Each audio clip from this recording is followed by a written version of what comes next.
Ce dimanche 28 novembre, à l'issue d'une intense journée de prière et de bénédiction pour le Mali, avec ses milliers de fidèles, l'imam Mahmoud Dicko s'est adressé à la presse. Le guide religieux mais aussi non moins homme politique important du Mali, a vivement dénoncé la campagne médiatique tendant à le discréditer auprès de l'opinion nationale. L'ancienne autorité morale de M5 RFP se défend vivement contre les allégations calomnieuses, via les réseaux sociaux, qui affirment son accointance avec la France pour la déstabilisation du Mali.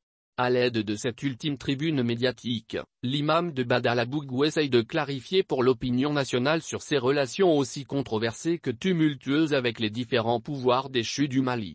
À tous les régimes qui ont été déchus, j'ai été le premier à les alerter de changer leur mode de gouvernance, et ils ne m'ont pas écouté. Plutôt ils m'ont traité comme leur ennemi, a-t-il regretté. Pour autant, l'imam et l'homme politique malien a décidé de ne pas rester les bras croisés. D'où sa rentrée politique de ce 28 novembre. En tant que malien et imam, il estime qu'il ne doit continuer, comme d'habitude, de rencontrer les autorités politiques de son pays afin de pouvoir les conseiller. Mais ses tentatives pour rencontrer le colonel Assimi demeurent, jusque-là, infructueuses. D'après l'imam de Badalabougou, depuis le deuxième coup d'État contre Bando, le président de la transition et son PM Kshogel n'ont jamais voulu lui rencontrer. Cela, malgré qu'il ait même entamé une démarche officielle avec le président du Haut Conseil islamique, Si, et l'archevêque de Bamako. Est-ce donc la vraie raison de son cinglant réquisitoire, le dimanche dernier, pour fustiger la gestion des autorités de la transition?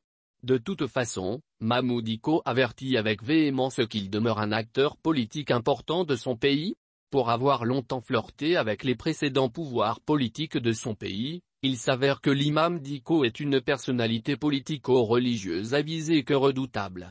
Cette réalité, déjà avérée par l'histoire politique du Mali, l'imam de Badalabougou en est convaincu.